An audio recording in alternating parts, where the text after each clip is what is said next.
Hey there, Sarah Madras here, founder of Esteem Builders Coaching. So as a motivational speaker and leadership and development trainer, I work with organizations and individuals all about interpersonal skills and having truthful connection and belonging in your personal life and professional life. And so today I'm going to be talking to you about the difference between shame and humiliation, okay? Because it happens in our professional life just like it does in our personal life. The example that I'm talking about today is from a client who was telling me about a situation at the office in which they were in a team meeting and they're sitting in the conference room and going over the different projects and everybody's role within those projects and checking in on the status of things. And when they got to him, he gave his report and his boss was like, well, why did you do it that way? That was stupid. You shouldn't have done it that way. Like, that's a complete waste of time. Now you're going to have to do it all over again. And just basically ripped into him in this meeting.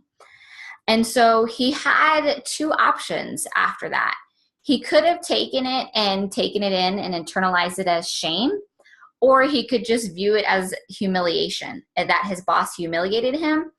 And so taking it in as shame is that, hey, my boss said something belittling about me, and I believe it to be true and that I deserve it. That is shame.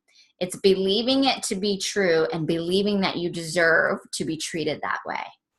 Humiliation is, hey, my boss said something, belittling and rude to me, and I don't believe it to be true.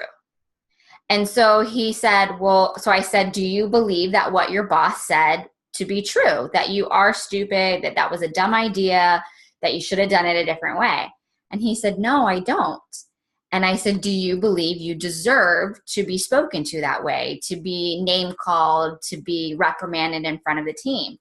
And he said, no, I don't think I deserve to be treated that way. I said, then that was a moment of humiliation. That was not a shaming moment that you then carry with you. It's a moment where your boss, you feel humiliation, but you don't feel shame. And so that's the difference between these two. And so when in your life have you felt like, I have something somebody said to me, I believe it to be true, and I believe I deserve to be spoken to that way? Then that means you're carrying around these moments, these shaming moments that chip away at your confidence, that chip away at your self-worth and resiliency. And say, could that have been, if I turn that around, if I reframe that in my mind, can that just be a moment of humiliation where I don't believe that to be true and I don't deserve to be treated that way? Can you rewrite your story from a shame story to just a moment of humiliation? Because we can rebound from humiliation a lot quicker than we can rebound for shame. Humiliation doesn't chip away at our self-worth and our self-confidence because it's a reflection of the other person. We can see it as, I didn't deserve to be treated that way, and there is nothing wrong with me. I'm not stupid. I'm not, a screw up, things like that. Okay? So take a look at your own talk, and when somebody says something, whether it's critical or disagreeing with you, do you believe you deserve to be treated that way?